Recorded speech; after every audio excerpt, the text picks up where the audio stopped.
ළඟකදී ලබන ළමයින්ගේ දෙමව්පියන්ට මම වැඩසටහනක් කරන්න ගියා එක්තරා පාසලක. වැඩසටහනින් පස්සේ දරුවෙක්ගේ අම්මා කෙනෙක් දරුවත් එක්ක බ්ලෙස් කරගන්න ආව මං ගාවට. බ්ලෙස් කරගන්න ආව මං ඇහුවා මේ දරුවගේ තාත්තා කෝ කියලා. මොකද අම්මා තාත්තා දෙන්නම ඇවිල්ලා හිටියනේ. අනිත් අයගේ හැමෝගෙම වගේ. ඒකට මේ කාන්තාව කියනවා ෆාදර් මහත්තයා එනං දැන් නෑ ෆාදර් මං අයින් කරලා තියෙන්නේ. හරි මං හිතුවා ඩිවෝස්ද? ඩිවෝස් නෑ ෆාදර් මම පොඩ්ඩක් අතහැරලා තියෙන්නේ ෆාදර්. මං ගෙදරට එන්න එපා කියලා තියෙන්නේ. හරි? මං හිතුවා ඒ මොකෑ කියලා. හරි?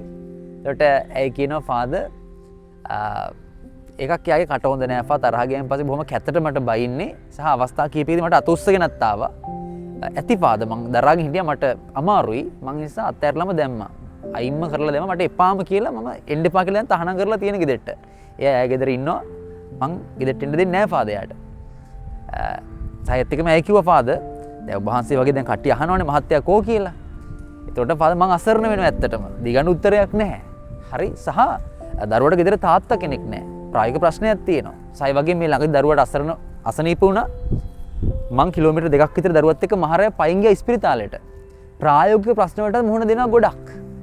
හැබැයි ෆාදර් මට එපා ෆාදර් මට එපා. එහෙම මිනිස්සු එක්ක මට ජීවත් වෙන්න අමාරුයි ෆාදර්. ඒ නිසා මං එන්න එපා කියලා අයින්ම කරලා තියෙන්නේ. හරි? මේ අය දෙන උත්තරේ. කියන්නේ ඒ සැමියාගේ අඩුපාඩුකම් නිසා ඔහුව උදුරලා අයින් කරලා මට එපා තමුන්ව. අඩුපාඩු නිසා අයින් කරලා දාලා මට එපා. මං තනියෙන් පාඩුවේ ජීවත් වෙන්න මට ඔයා වගේ දුබල කෙනෙක් එපා කියන තැනනේ. අපි එහෙමයි. අපේ ජීවිතේ දුබල චරිත අපිට හම්බෙද්දී ඒ දුබල කම් තුල අපි ඒගොල්ලොත් එක්ක ගමනක් යන්න ලෑස්ති නෑ. අපි අයින් කරනවා අපිට එපා. උදුරලා අයින් කරනවා. තේරෙනව නේද? අපි හරියට අද සුවිශේෂයෙන් උපමාවේ එන දාසයෝ වගේ. අද උපමාව සඳහන් වෙන්නේ තිරිඟු හා කිරිඳි පිළිබඳ උපමාව.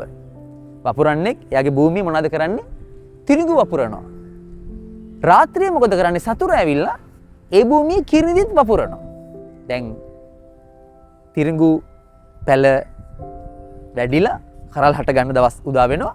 එතකොට මොකද වෙන්නේ? එකපාරට දැන් කිරිඳිත් දැන් මතුවෙනවා. දැන් මාර්කේස් එක තිරිඟු අස්සේ කිරිඳි.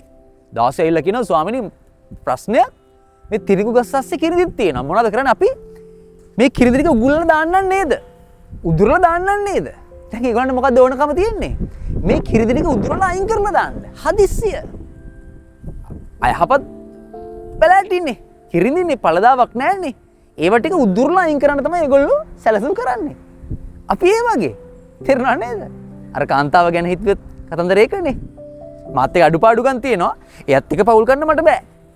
එයාව උදුරලා අයින් කරලා දාන්න. තමුන් ගෙදරට එන්න එපා. තමුන්ගේ මිනිහෙක් මට ඕනේ නැහැ. ළඟදී මම පාසලේ උත්සවයකට ගියා. මට මිත්‍රයෙක් හම්බුණා. ඔහුගේ හිටියා ඒක ජාතක මිත්‍රයෙක්. පාසලේ හිටපු ඔහුගේ බෙස්ට් ෆ්‍රෙන්ඩ්. ඔහු ගැන මං මට හම්බෙච්ච මිත්‍රයෙක් ඇහුවා. "කෝ යාළුවා අද ඇවිල්ලා නැහැ කොහොමද යාගේ විස්තර වගතුග?" "අම්මෝ ෆාදර් කතාවත් කරන්න එපා." "හරි." මං "ඒ මොකේ ඇයි වගේ යාළුවන්නේ?" "ෆාදර් මං ආශ්‍රය කරා ඇත්ත. කිරිපැණි වගේ හිටියා ඇත්ත. හැබැයි මට මහා සෞතු වැඩක් කරා ෆාදර්. යාළුවෙක් නොකළද ජරා වැඩක් කළා ෆාදර්. එදෙස් මෙදෙස් මගේ සම්බන්ධයක් නැහැ ෆාදර්. මං අයින්ම කරලා දැම්මා." අඩුපාඩුකම් දකිද්දි හරි අපි මොකද කරන්නේ? ජීවිතෙන් ගලවලම අයින් කරනවා. කිරිඳිත් එක්ක ජීවත් වෙන්න අපි ලෑස්ති නැහැ. අසල්වාසිය වැරද්දක් කරා කියන්න. පල්ලේ ඉන්න සහෝදරයෙක් ඔබට වැරද්දක් කරා කියන්න. අයි මොකද කරන්නේ? එයාත් එක ගමනක් යන්න ලෑස්ති නැහැ. එයාව ගලවලා අයින් කරලා දානවා. ජීවිතේ මට ඔයාව එපා. අර කාන්තාව කළේ ඒක. එහෙම සැමියෙක් මට එපා. මට ඒ යාළුවාව එපා. වැරදි නම් මං ජීවිතෙන් අයින්ම කරලා ඉවත්ම කරලා දානවා. අපි ඉන්නේ එතන. අර උපමාවේ දාසයෝ ටික වගේ උදුරලා අයින් කරන්න. හැබැයි ස්වාමීන් වහන්සේ එහෙම නෙමෙයි. ස්වාමීන් වහන්සේ ක්‍රමවේදය සම්පූර්ණ වෙනස්. සම්පූර්ණ වෙනස්. අද වචනෙට එන්න. දාසයෝ කියද්දි ස්වාමිනී අපි කිරිඳි ටික උදුරලා අයින් කරන්නද කියලා. උන්වහන්සේ මොකද කියන්නේ? උන්වහන්සේ ඉතා පැහැදිලිව කියනවා එසේ නොකරන්න. එසේ නොකරන්න. දෙවර්ගයම එකට වැඩෙන්න ඉඩ හරින්න. ගලවන්න හදිස්සි වෙන්න එපා. කිරිඳි අප්සෙට් තමයි. හොඳ බීජයක් නෙවෙයි තමයි. හැබැයි ඒවටත් අවස්ථාවක් දෙන්න. මෙතන මේ වපුරන්න කියන්නේ ස්වාමීන් වහන්සේ. උන්වහන්සේ කියන්නේ කිරිඳි වලට ඉඩක් දෙන්න. හදිස්සි වෙන්න එපා ඒගොල්ලෝ ගලවලා අයින් කරන්න. අවස්ථාවක් දෙන්න. අවස්ථාවක් දෙන්න. උන්වහන්සේ ගලවන්න හදිස්සි නැහැ. දයාබරයි. ඇයි උන්වහන්සේ දයාබර? දේ වචනේ කියනවා. ඒ උන්වහන්සේගේ ස්වභාවය නිසා. අද පළවෙනි කීමට ආවොත් සලමෝන්ගේ ප්‍රඥා පොතෙන් ගත්තේ 12:16 කියනවා. ස්වාමීන් වහන්සේ ආධිපත්‍ය ඇති කෙනෙකු වුවද උන්වහන්සේ කාරුණිකය. උන්වහන්සේ කාරුණිකයි. අඩුපාඩුකම් දැක්ක කියලා අයින් කරලා දාන තැනක උන්වහන්සේ නැහැ. අඩුපාඩු දැක්කත් උන්වහන්සේ ඒත් කරුණාවෙන් තමයි ක්‍රියා කරන්නේ. සහ 12:18 කියනවා. උන්වහන්සේ විනිශ්චයේදී මෘදුය. අපි වගේ විනිශ්චය කරලා තමුන් මට එපා අයින් වෙලා යනවා ජීවිතෙන්. එහෙම කියන කෙනෙක් නෙමෙයි උන්වහන්සේ. උන්වහන්සේ මෘදුයි. කාරුණිකයි මෘදුයි. එහෙම කෙනෙක් විදිහට උන්වහන්සේ අඩුපාඩුකම් දැක්කමත් ගලවන්න හදිස්සියක් නැහැ. උදුරන්න හදිස්සියක් නැහැ. අයින් කරන්න හදිස්සියක් නැහැ. ඒත් අවස්ථා පිට අවස්ථා දෙනවා. දැන් කල්පනා කරලා බලන්න. සයනාසේ මේ විදිහට කාරුණිකව මෘදුව අවස්ථා පිට අවස්ථා දෙන්නේ ඇයි? මේ විදිහට උන්වහන්සේ ගලවන්න හදිස්සියක් නැතුව ඒගොල්ලන්ගේ අඩුපාඩුකම් තුලත් ගමනක් යන්න ඒත් ඉඩ දෙන්නේ ඇයි? මොකද්ද හේතුව? අද හේතුව කියා දෙනවා දේව වචනය. සලමෝන්ගේ ප්‍රඥාව පොතේ 12:19 කියනවා. උන්වහන්සේ මෙසේ කාරුණිකව ක්‍රියා කිරීමෙන් මිනිසා තමුගේ සහෝදරයා සම්බන්ධව කෙසේ ක්‍රියා කළ යුතුදැයි පාඩමක් උගන්වා වදාළසේක. උන්වහන්සේ මෙහෙම දයාබරව ක්‍රියා කිරීම තුළ මොකද්ද මේ කරන්නේ? අපිට පාඩමක් උගන්වනවා. අපි අඩුපාඩුකම් තියෙන අපේ සහෝදරයා සම්බන්ධව ක්‍රියා කරන්නේ කොහොමද කියලා. ක්‍රියා කළ යුත්තේ කොහොමද කියලා. උන්වහන්සේ ඔබට මට කියනවා. මහත් එක අඩුපාඩුකම් තියෙනවා හරි.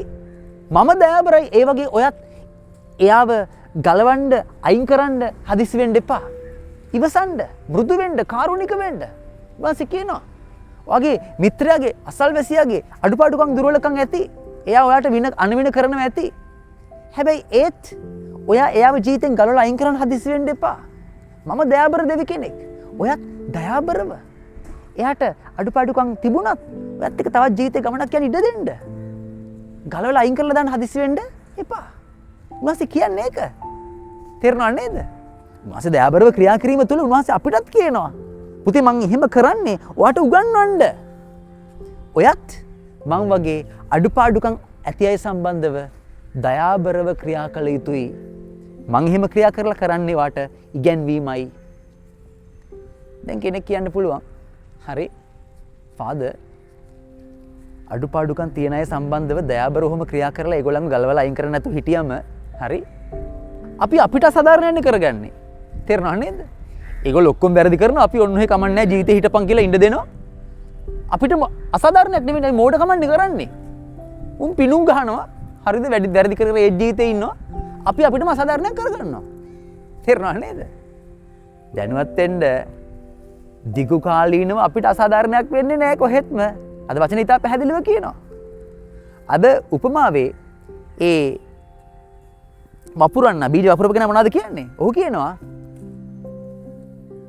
දෙවර්ගෙම ඉන්න ඉඩ හරින්න උදුරන්න එපා. හැබැයි ඊට පස්සේ කියනවා ගොයම් කපන කාලයේදී මුලින්ම කිරිඳි එක්රැස් කොට දවණු පිණිස මිටි බඳින්න.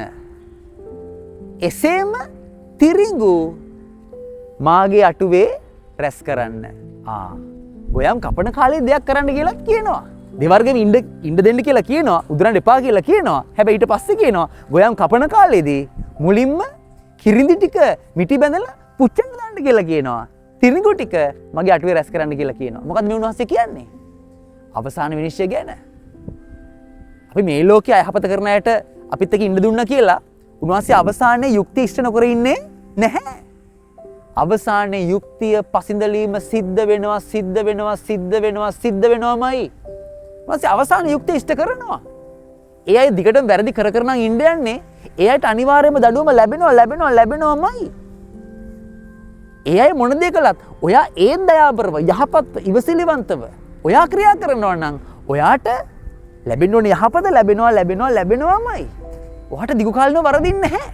තේරෙනව නේද? ඒ නිසා ඔයා මෝඩ වුණා වෙන්නේ නැහැ. ඔයාට අසාධාරණයක් වෙන්නේ නැහැ. තේරෙනව? උනස කියන්නේ ඒකයි. ඔයා මෝඩ වෙන්නේ නැහැ. ඔව්.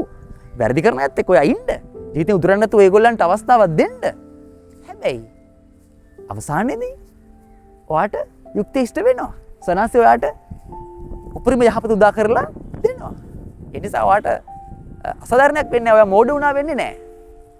දැන් කෙනෙක් කියන්න පුළුවන් ෆාදර් හරි. ඔය යහපත වෙන්නේ මලයින් පස්සේනේ. මලයින් පස්සේනේ. ඉතින් මේ ලෝකේ ඒ කාල කන්නිත් එක ජීවත් වෙලා දුක් විඳලා මලයින් පස්සේ සැප විඳත් වැඩක් තියනවද ෆාදර්? එහෙම කියන්න පුළුවන්. මේ ලෝකේ දුකනේ ෆාදර්. එහෙම කියන්න පුළුවන්. හරි? දැනුවත් වෙන්න.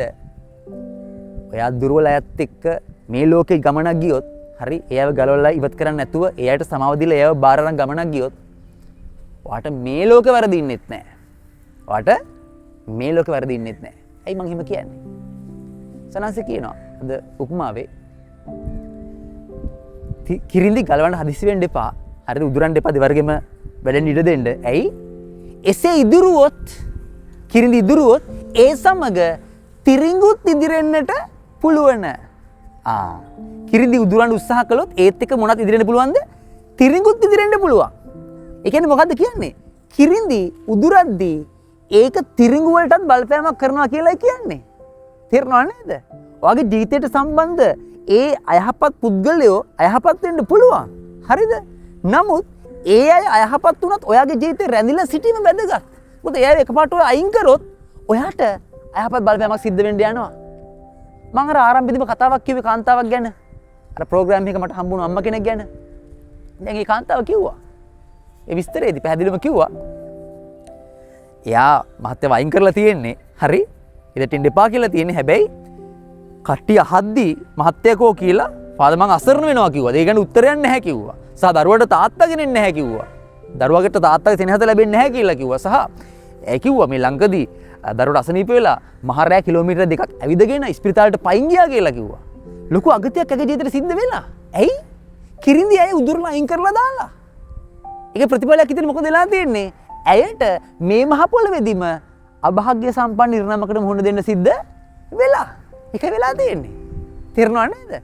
ඔයා කිරින්දි උදුරලා අයින් කළොත් ඔයාට අනිත් විපාකයකට මුහුණ දෙන්න සිද්ධ වෙනවමයි. ඇයි? ඔයා ජීවිතෙන් අයින් කරන පුද්ගලයන්ගේ ජීවිතවල අඩුපාඩුකම් ඇති. හැබැයි ඒගොල්ලෝ 100% කළු චරිතද? 100% කළු චරිත නෙවෙයි. යම් ප්‍රතිශතයක් අඩුපාඩුකම් තියෙන හැබැයි යම් ප්‍රතිශතයක් යහපතක් තියෙනවද නැද්ද? යහපතක් තියෙනවා. 100% කළු චරිත නෙවෙයි යහපතක් තියෙනවා. ඒ යම් අයහපතක් නිසා ඔයා ගලවලා අයින් කරද්දී එයාගේ තියෙන යහපතත් ඔයාට අහිමි වෙනවද නැද්ද? අහිමි වෙනවා. ඒකයි කියන්නේ සොයින්හන්සේ. ගලවලා අයින් කරන්න එපා. ඒතකොට ඒ පුද්ගලගේ යහපතත් ඔයාට අහිමි වෙනවා. ඒ පුද්ගලගේ යහපත් දේවලුත් ඔයාට නොලැබී යනවා. තේරෙනව නේද? ඒ උන්වහන්සේ කියන්නේ. ගලවලා අයින් කරන්න හදිස්සි වෙන්න එපා. එතකොට ඒ අය තුළ ලැබෙන්න යන යහපත ඔයාට අහිමි වෙනවා. හැබැයි ඔයා ගලවලා අයින් කරේ නැත්තම් ඒ අයගේ යහපත ඔයාට මේ මහ පොළවේදී භුක්ති විඳීමේ අවස්ථාව ලැබෙනවා. කාරණාව තේරුම් ගන්න. ස්වාමින් වහන්සේ විනිශ්චය දයාබරයි. වාසේ කිරින්දි උදුරන කෙනෙක් නෙවෙයි. ඉවසා වදාරන කෙනෙක්. අපිත් ඒ දෙම කරමු. දුබලකම් තියෙන අපේ සහෝදරයන්ව ජීවිතෙන් ගලවලා අයින් කරන්නේ නැතුව ඉවසා වදාරමින් ඒකත් එක ගමන යන්න. ඉවසා වදාරමින්. ඒ දෙකොළොත් මේ මහ පොළේ වරදින්නේ නැහැ. කාරණාංක 1. ඇයි? ඒ අයගේ ඒව ගලවලා අයින් කරද්දී අපිට යහපත් බලපෑමක් ඇති වෙනවා. ඒ දේ නොකළොත් ඒ අය තුළ ලැබෙන යහපත අපිට භුක්ති විඳින අවස්ථාව ලැබෙනවා. සහ මරින් මතු කොහොමත් වරදින්නේ නැහැ වැඩ. ඇයි? ගොයන් කපන කාලේදී තේරෙනව නේද? කිරින්දි පුච්චනවා, තිරිඟු අටුවේ රැස් කරනවා. අවසාන යුක්තිය පස්දලීමක් සිද්ධ වෙනවා. වරදින්නේ නැහැ. මේ ලෝකේ වරදින්නේ නැහැ. ඒ ලෝකේ වරදින්නේ නැහැ. ඒ නිසායි මතක් කරගමු. අපේ ජීවිතේ ඉන්න කිරින්දි කවුද කියලා. අමාරු චරිත අඩුපාඩුකම් තියෙනවා. ගලවන්නම හිතෙන ජීවිතෙන්. අයින් කරන්නම හිතෙන. සනන්ස කියනවා එපා මගේ රත්තරන් පුතේ. මං උදුරන්න හදිසි නෑ ඒගොල්ලන්ව. ඔයත් දයාබරව ඒව දරාගෙන ඉන්න. එස්ද බලේ ශක්තිය ලේ ආරක්ෂා කරමු. ජෙස්පීටයි.